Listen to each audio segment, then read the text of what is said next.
Staff ہوتا ہے وہ بھی 200 میٹر دور کھڑا ہوتا ہے کہ کہیں خان صاحب وہ بلائیں ان کو تو وہ ڈر کے کہیں وہ ادھر نہ چلے جائیں، تو وہ ڈر کے نزدیک نہیں آتے کیونکہ انہیں پتہ ہے کہ پھر انہیں اٹھا لیا جائے گا۔ اسی طرح سے وہاں پر اگر کتابوں کی بات کی جائے تو اس کے اوپر پابندی ہے، وہ نہیں لے جا سکتے۔ اگر ان سے بچوں کی بات ہے کہ فون پر بچوں کی بات کروائی جائے تو وہ نہیں کیا جا رہا۔ اگر ان کے ڈاکٹر کی ایکسیس کی بات ہے تو وہاں پر بلڈ سیمپل جو ہیں وہ نہیں لینے دیے جاتے ہیں۔ آپ کو پتہ ہے کہ 4 مہینے کے بعد ڈاکٹر صاحب جا کر ان سے ملے ہیں۔ تو یہ ساری پابندیاں لگا کر ریسٹرکشن لگا کر کہ وہ سیاسی لوگوں سے کم ملیں، ایک بندہ جا کر ملے یا 2 بندے ملے یا کبھی میٹنگ ہی کینسل کر دی یا وکلاء کم ملیں، تو یہ چاہتے ہیں کہ کسی صورت وہ اپنے موقف سے پیچھے ہٹیں۔ لیکن وہ مرد مجاہد نہ ٹوٹنے والا ہے، نہ جھکنے والا ہے، نہ بکنے والا ہے۔ اور اسی طرح سے پاکستان تحریک انصاف کا ہر ممبر عمران خان کے ویژن کو فالو کرتے ہوئے اپنے موقف سے پیچھے نہیں ہٹے گا۔ اب نمبر 3 جو میں نے آپ سے بات کی تھی آکسفورڈ یونیورسٹی کے الیکشن، دیکھیں بات یہ ہے کہ جو کہتے تھے کہ عمران خان سعودی ایجنٹ ہے، اسرائیل کا ایجنٹ ہے، آج یہ ثابت ہو گیا کہ ایجنٹ کون۔ آج جو یہ کہتے تھے کہ وہ یہودی ایجنٹ ہے، آج وہاں پر عمران خان کے خلاف یہ بات کر رہے ہیں کہ یہ تو بہت بڑا مسلمان ہے، یہ تو مسلمان ہے، اتنا پکا مسلمان ہے کہ آپ کی یونیورسٹی کا بطور چانسلر یہ بندہ جو ہے سوٹ ہی نہیں کرتا، کیونکہ بہت اس کے اندر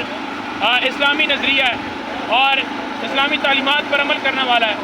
اللہ تعالیٰ کو ماننے والا ہے، حضور اکرم صلی اللہ علیہ وسلم کو ماننے والا ہے،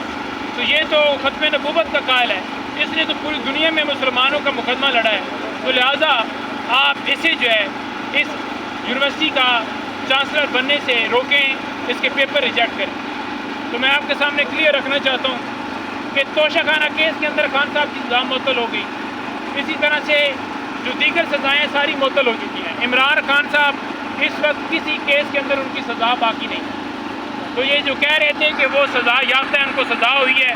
تو کیسے سزا والا بندہ جو ہے وہ کوالیفائی کر سکتا ہے؟ جو ان کی ریکوائرمنٹ ہے اس یونیورسٹی کی، ان تمام ریکوائرمنٹس کے اوپر پورے اترتے ہیں، کیونکہ ان کی سب سے بنیادی جو ریکوائرمنٹ وہ یہ ہے کہ کوئی بندہ ایک شعبے میں مہارت رکھتا ہو، تو وہ ان کی ایک مہارت نہیں، ان کی بے شمار مہارتیں ہیں، چاہے وہ ورلڈ کپ جیتا ہو، چاہے صحت کے حوالے سے ہو، چاہے ایجوکیشن کے حوالے سے ہو۔ نمبر 2 بات یہ ہے کہ جو ان کا ایک پروسیجر ہے اس کے مطابق، یا ان کا لا ہے، رولز ہیں، اس کے مطابق اگر کوئی بندہ سزا یافتہ بھی ہے اور اس کی سزا معطل نہیں بھی، کنوکٹڈ ہے، وہ پھر بھی وہاں پر حصہ لے سکتا ہے۔ تو خان صاحب کی تو سزائیں معطل ہوئی ہیں، تو انہیں کسی قسم کی ان تمام جو انہوں نے وچیت گنڈے کی ہیں، کمپین کی ہے، مختلف اخبارات کے اندر یہ سارا کیا ہے، یہ فرق نہیں ڈالتا۔ خان صاحب انشاءاللہ تعالی الیکشن لڑیں گے، جہاں پر انہیں فخر ہونا چاہیے تھا کہ یہ کوئی یہ نہیں ہو رہا کہ پاکستان سے پہلی دفعہ وہاں پر ہو رہا ہے، پاکستان سے باقی پہلی دفعہ کوئی وہاں پر آکسفورڈ یونیورسٹی کا بطور چانسلر بننے کے لیے الیکشن لڑ رہا ہے۔ بلکہ اس کے ساتھ میں آپ کو یہ بھی بتانا چاہوں گا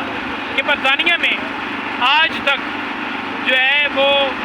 یہ جو آج ہوا ہے کہ پوری دنیا سے کوئی بھی اپلائی کر سکتا ہے، یہ پہلی دفعہ انہوں نے چینج کیا، ادروائز ان کے وہی ہوتے تھے جو ان کا ایک پروسیجر تھا کہ یہ بندہ جو ہے یہاں کا چانسلر ہے اور اس حساب سے وہ چلتے تھے۔ تو یہ ایک اعزاز کی بات تھی کہ یہ کہتے کہ جناب کیا بات ہے کہ عمران خان صاحب کو انہوں نے جناب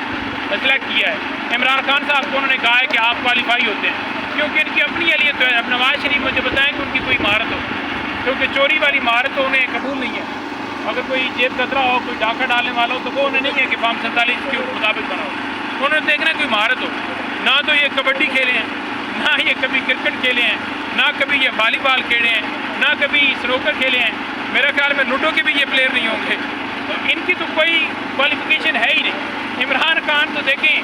پوری دنیا جو ہے، پوری دنیا میں عمران خان کی وزیر آئی ہے، پوری دنیا